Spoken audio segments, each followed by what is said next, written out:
Leron-Leron Sinta is a popular Philippine folk dance that has been performed for several generations.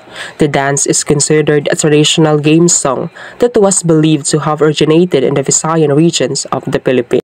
The dance tells the story of two birds in a courtship dance.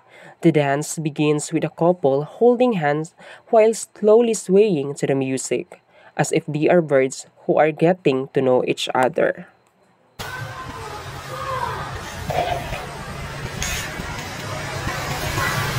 Leron-leron sinta, buko ng papaya, dala-dala'y buslo, sisidlan ng bunga.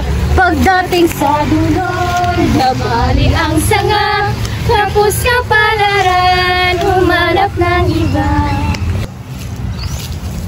Gumising ka nineng, tayo'y manampalo, dalhin mo ang buslo, sisidlan ng hilo. Pagdating sa lambalang-bayo, kumapit ka nineng, baka ka mahulog. Ako'y ibigin mo, lalaking matapang, ang baril ko'y pito, ang sundang ko'y singam, ang lalakarin ko'y parti ng dinulang, isang pinggang pansit, ang aking kalaban. Leron-leron sinta, buko ng papaya, dala-dala'y buslot, sisilan ng bunga.